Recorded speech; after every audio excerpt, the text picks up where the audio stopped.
guys, what's up YouTube? Naalala ko lang tong YouTube channel ko. May YouTube pala ako.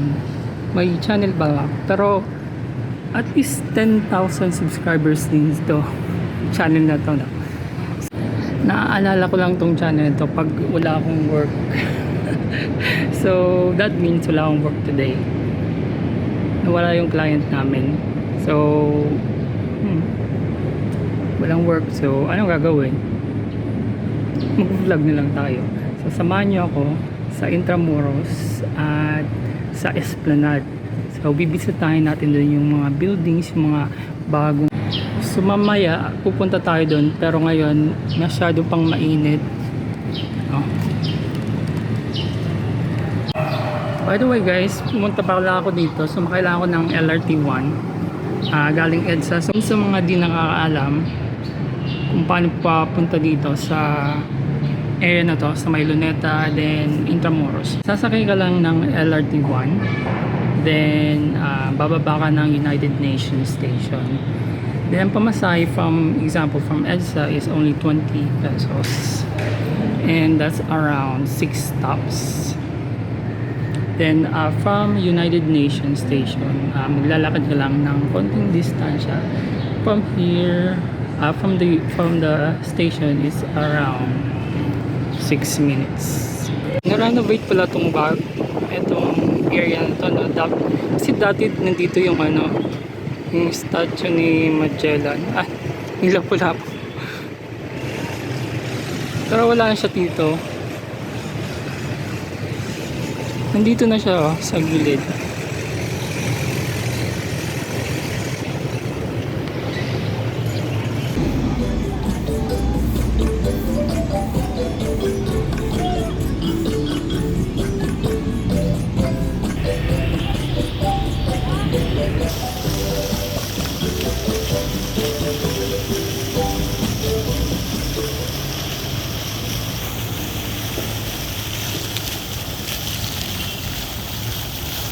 Wow, ang ganda.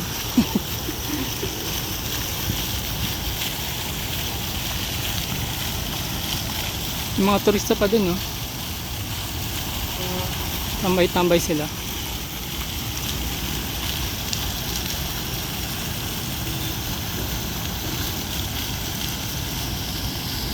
Parang Europe, no? Ganit pa sa Europe. So, nandito tayo ngayon sa harap ng National Museum of Fine Art. So, dyan siguro nakalagay yung spolarium, no? Ang ganda ng weather ngayon, kaya lang masyadong mainit sa balat pag naglalakad. Pero ang ganda, oh. Ang blue. So, pag blue ba yung pag blue yung langit, that means hindi polluted yung air, diba? That means hindi polluted yung air dito sa Metro Manila kasi blue yung langit. Kasi pag nanonood ako ng vlog ng, for example, India or Nigeria, parang yung langit nila parang palaging darkish, or hindi siya blue ganyan, medyo blue lang siya, pero para siyang kahit clear day,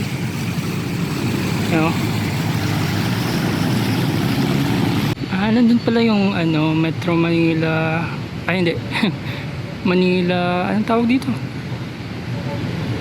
Manila City Hall. Ang ganda rin niya, golden yung taas. Hi guys, welcome to Intramuros. Welcome to Intramuros.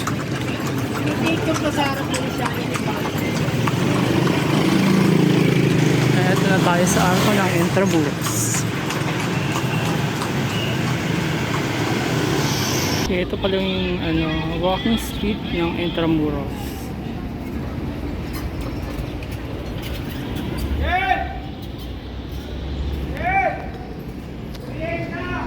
Red color.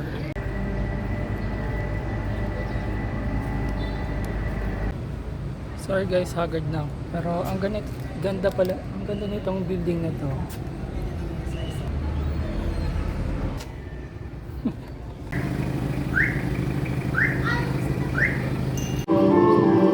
Nandito tayo sa may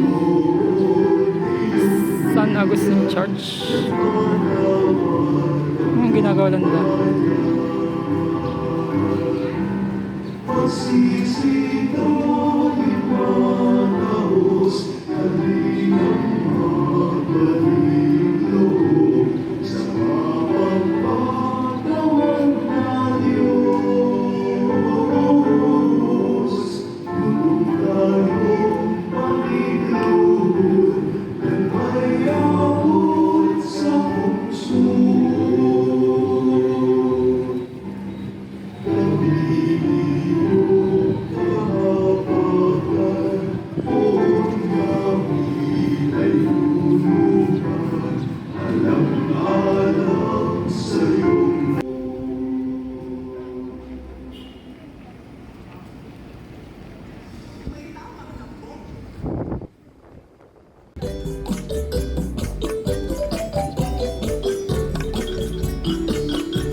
Ang daming palasyo dito sa Intramuros, no? Palacio del Gobernador. Dito ay dating representative ng government ng Spain, yung Governor General, Gobernador General.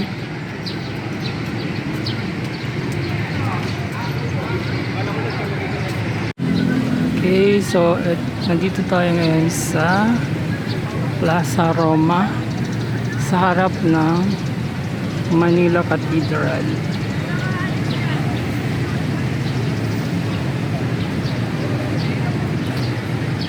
Itong Plaza Roma kailangan ayusin, no?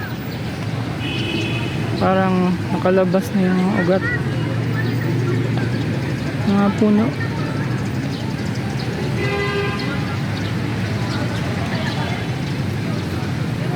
Sino kaya yan? Al Rey, Dr. D. Carlos IV. In gratitude. Oh, Spanish. Ano sabi?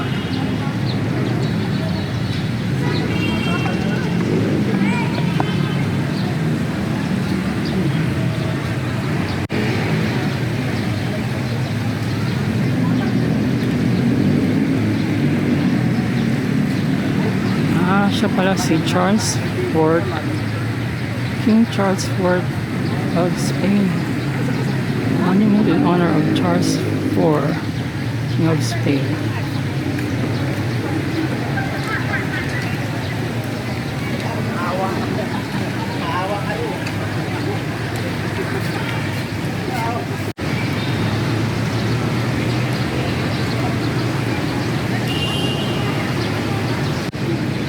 Natin sa loob. Taris. Yung mga bike. Nirentan ba?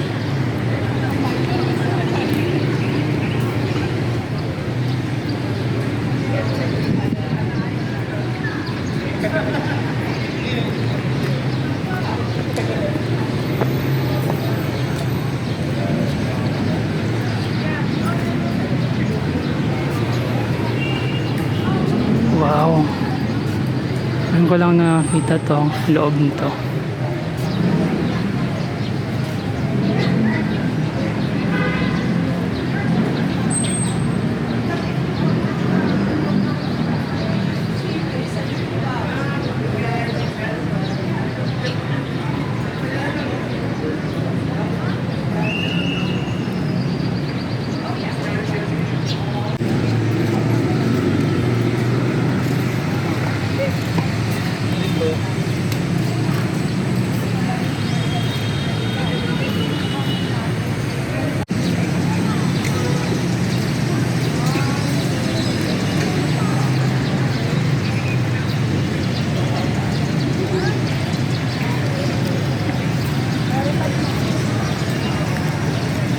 So based sa online information, originally ginawa daw tong church na to, yung cathedral, noong 1571. So almost 455 years na pala to. Napaka antique na pala talaga nito. Guys, sino kayong apat na statue nandyan sa harap ng cathedral?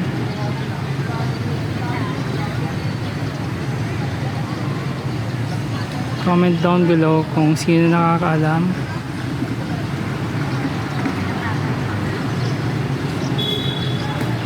And anong meaning nung nandun? It says TB Cordi to Immaculato Concerdemus Nos Ac Consecramus. Latin na.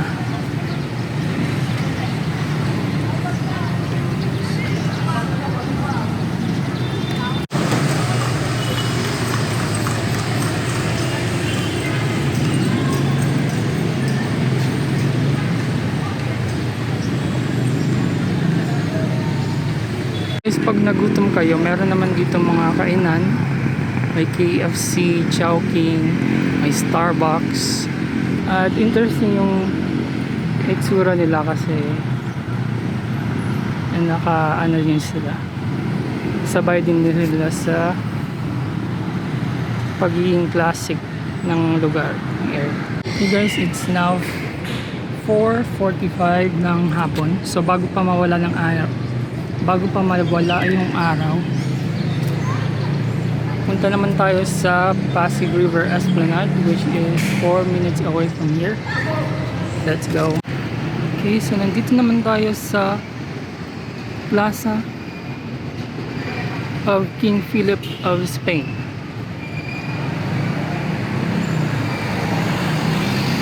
Siya yung kung saan pinangalan yung Pilipinas. Right. Okay, nandito tayo ngayon sa Plaza Mexico at newly renovated to, diba? At meron ditong may mga nag-exercise. Anong ginagawa nila? Exercise? Practice? Dance practice? Pero yeah, hindi tayo sa Plaza Mexico. Actually, nakapunta na ako dito dati, pero insert ko dito yung picture ko dati. Pero hindi pa to ganito kaganda.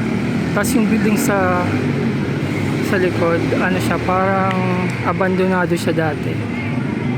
Pero ngayon parang inaayos na siya.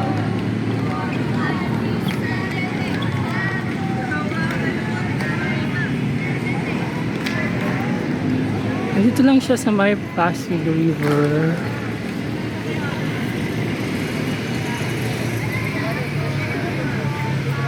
Ganda dito guys, oh. Tingnan nyo.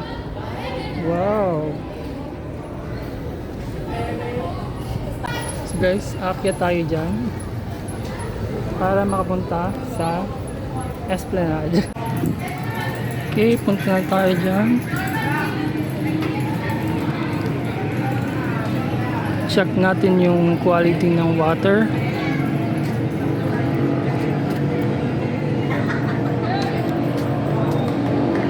Ito na pala yung Chinese Philippines-Chinese Friendship Bridge tawag dito. Yun ba? Check natin yung tubig.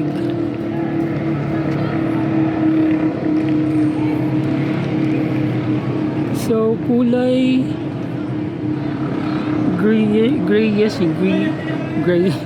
grayish green pa din siya. Pero wala na masyadong mga nagpapalutang-lutang. Mga ilan-ilan na lang, no?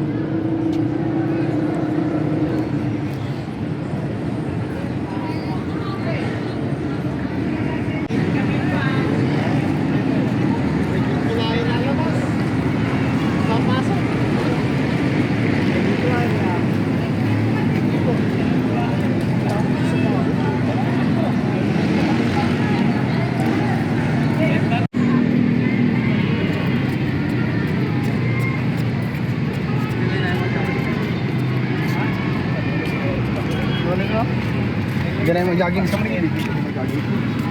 Ang sarap yan.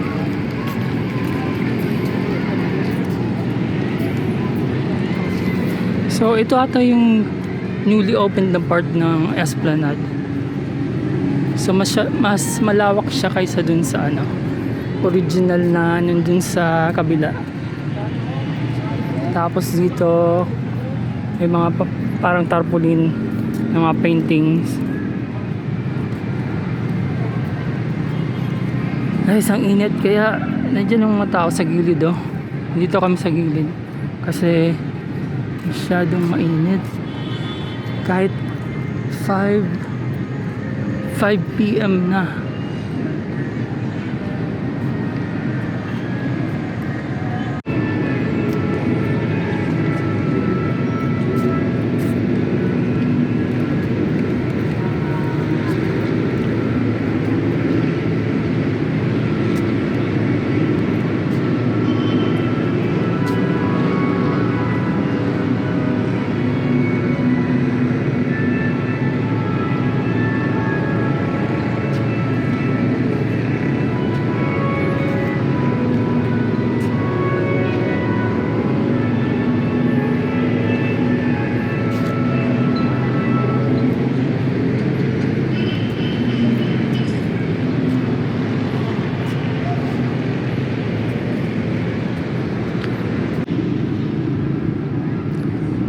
Ganda dito guys, oh, parang Europe.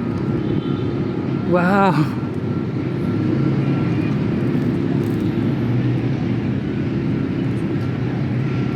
Ganda, no? Parang Europe.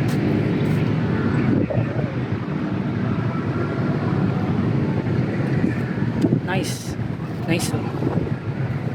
Parang mapapasabi ka ng Spanish dito, ah. Hola, you know me es? ¿Cómo estás tú? Hello? Hello? Am I in Spain right now? Is this Spain? Hola? Hola? Kanina may bata na sabi, vlogger ka ba? Nagtanong siya, vlogger ka ba? Sorry kid, I'm not a vlogger. I'm just a tourist in my own land.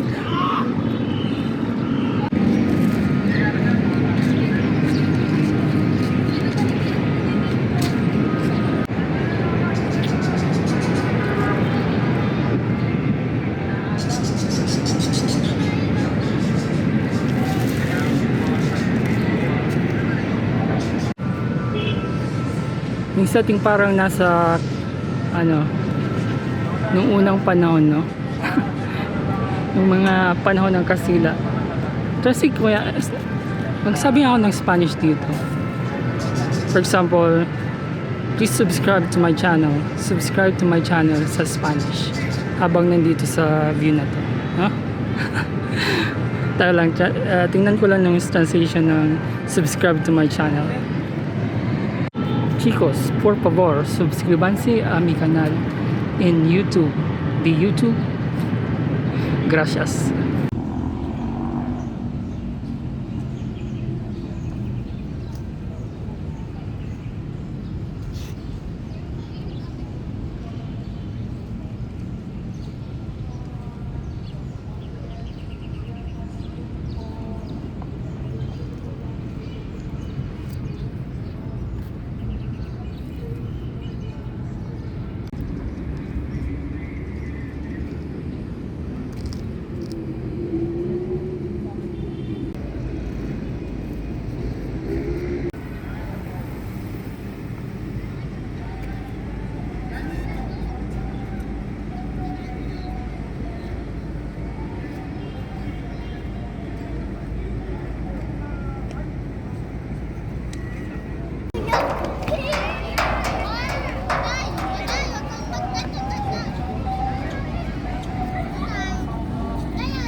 Hindi naman sa pagiging emosyonal. Pero, yeah.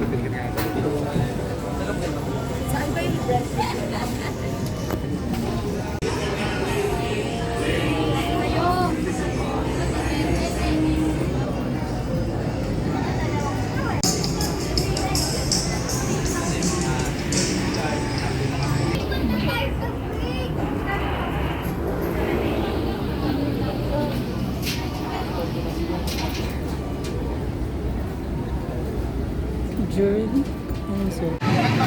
So now, around 6 p.m. nagsisimula ng umilaw. Yes, 6 p.m. na.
Chinatown, Binondo.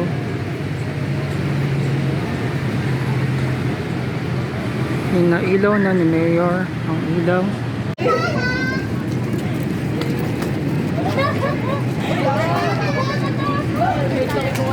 Dali, picture ko kayo bigyan sa kayo. Dali.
Wow.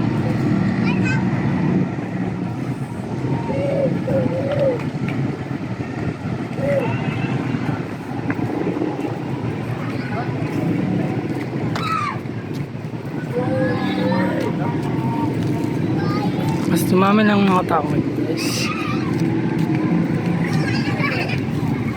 So ngayon paggabi na, mas dumami na yung mga tao.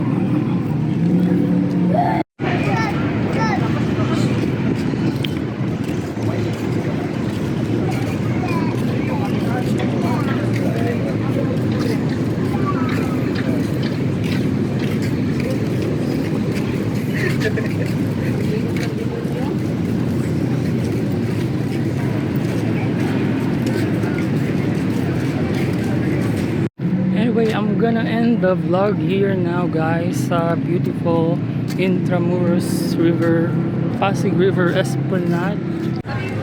Hey guys, kung nakabag ka dito sa dulo ng vlog, thank you very much for watching. Gracias, senyor, senyorita, senyora. So, if you're not subscribed, please subscribe, please subscribe, please subscribe.